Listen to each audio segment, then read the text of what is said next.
Star Wars vem nos ensinando muito com o passar dos anos. São tantas pequenas injeções de satisfação quando você é fã, que faz você aceitar qualquer coisa que o universo te entrega. Mas esse vídeo não é para você, fã. Quando você não é fã, questionar as motivações e satisfações se torna prática, te transforma em um hater de qualquer coisa. E esse vídeo é pra você.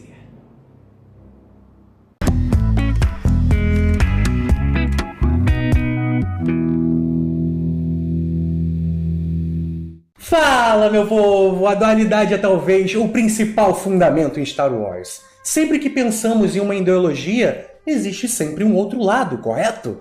E é por isso que nos filmes nós vemos a trilogia clássica, onde descobrimos a história do jovem Luke Skywalker e como ele se prepara para derrotar a encarnação do mal que impera na galáxia. Isso tudo embalado pelos questionamentos do jovem Luke de ficar do lado da sua irmã e de seus amigos ou do lado do seu pai.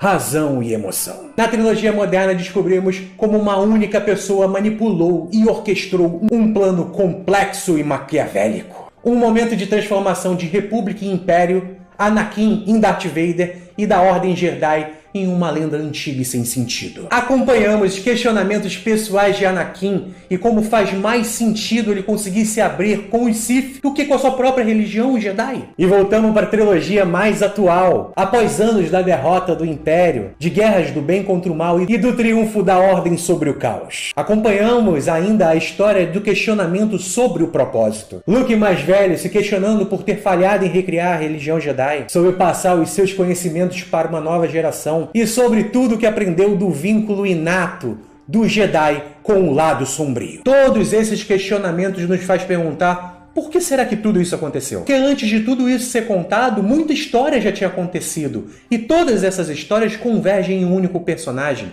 Palpatine. E sobre como ele nos ensinou a como destruir uma religião. E esse vídeo é sobre isso.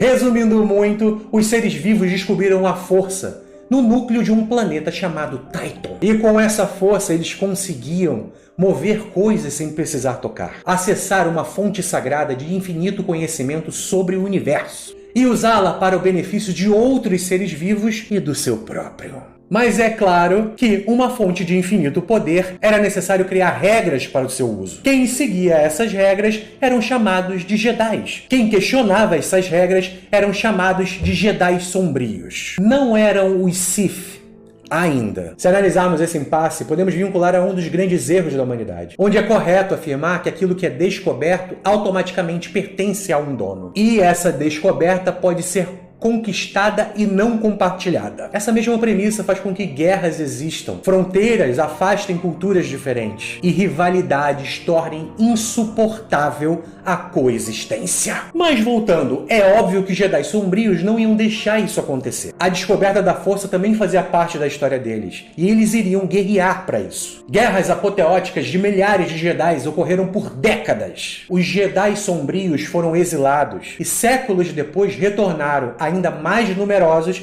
e poderosos, se autotitulando Lord Sith. E novamente os Jedi venceram os Sith, restando apenas um para contar a história: Darth Bane. Esse Sith foi quem reestruturou o modelo Sith de ensino, porque a derrota dos Sith não foi por causa só dos Jedi como eles pensavam, mas também por causa da ganância de cada membro. Eram inevitáveis os conflitos internos. E agora, como o último Sith, ele criou a regra que iria perpetuar por mais alguns séculos o estilo Sith de vida, que era a regra dos dois. Basicamente, um mestre e um aprendiz. Mas como estamos falando dos Sith, um aprendiz poderia treinar um outro aprendiz sem o conhecimento do mestre, e o mestre poderia treinar mais de um aprendiz sem o conhecimento um do outro. E essa regra forçou um vínculo de cooperação entre mestre e aprendiz que era praticamente impossível. E foi sendo respeitada através dos séculos sem o conhecimento dos Jedi.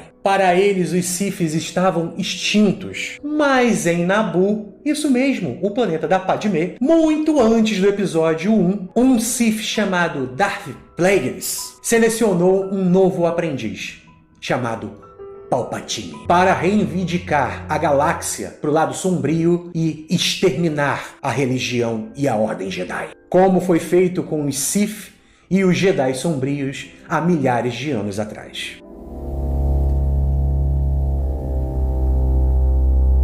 Palpatine se tornou Darth Sidious, aprendendo tudo com seu mestre.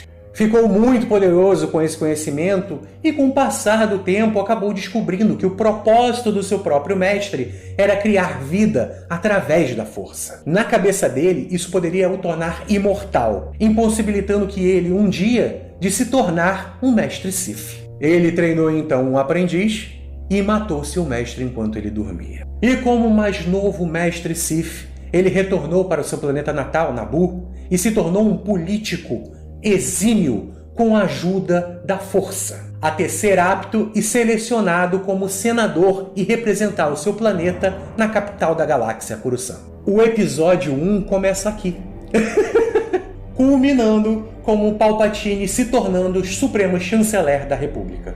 Essa escala de progressão seria muito simples se ele almejasse somente poder. Na verdade, o propósito de Palpatine ainda era acabar com a religião Jedi, como foi ensinado pelo seu mestre. E ele sabia que não conseguiria subjugar os Jedi sozinho. A única organização que os Jedi respondiam e obedeciam era a República.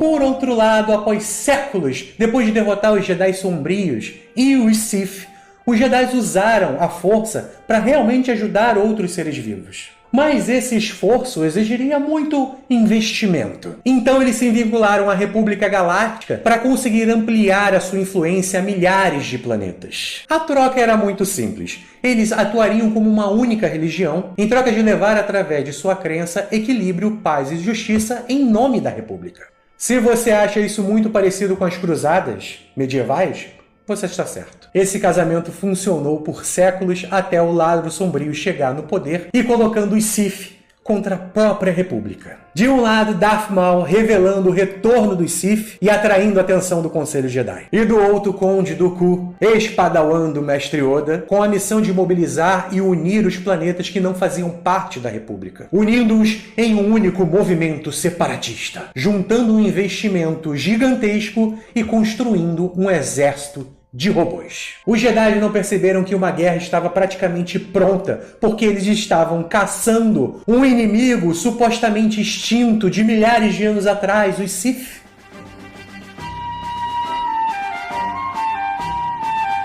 A Guerra dos Clones começou exatamente no momento que Darth Maul foi derrotado por Obi-Wan. E o acordo entre os Jedi e a República foi solicitado. Afinal de contas, os desejos da República deveriam ser obedecidos. Mas o que eles não perceberam é que, atendendo os desejos da República, eles estavam anulando um dos princípios mais antigos dos Jedi, que seria usar a força para a harmonia e não para conter o caos. Confundir que a vitória da República seria a vitória dos Jedi é usar a força em benefício próprio, e esse sempre foi o caminho Sith. Por isso, Palpatine já tinha vencido a guerra antes mesmo dela começar. Os mestres Jedi estavam confusos sobre o propósito do chamado à guerra. Os padawans questionavam os ensinamentos dos seus mestres. Afinal, eles estavam vivendo uma guerra, e toda a filosofia que eles aprenderam quando eram crianças não se aplicava na maioria das vezes a essa realidade. E no meio disso tudo, apareceu Anakin.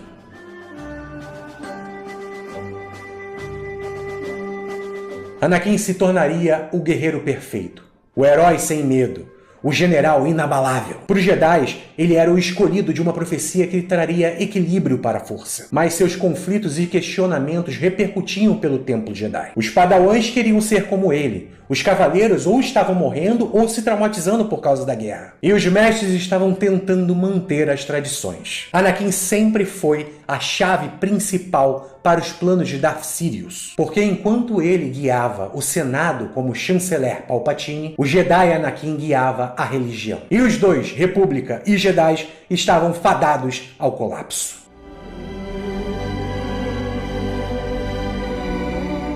Darth Sidious derrotou a religião Jedi, matando quase todos com a Ordem 66. Incitou a marcha dos Inquisitores para eliminar os Jedi remanescentes. Destruiu templos e extinguiu todo o conhecimento existente. E assim ele cumpriu seu propósito principal. E por isso a gente não vê tanto ele durante a animação Rebels e durante o filme Rogue One. Mas ele não organizou a passagem do seu legado. Ele precisava de um aprendiz que tomasse o seu lugar em algum momento. Mas Darth Vader, ainda que muito poderoso por causa da sua amargura, não conseguia se apegar à grande ambição do seu mestre. E por isso que o Palpatine retorna quando o Luke Skywalker aparece na história. Ele precisa de um aprendiz, não consegue e morre, retornando na trilogia mais atual para tentar a mesma coisa com a Rey, passar o seu legado. E assim que nem Jedi nem Sith venceram essa história. Em Star Wars, a força se tornou incontrolável e atuante em todo o universo, independente da quantidade de poder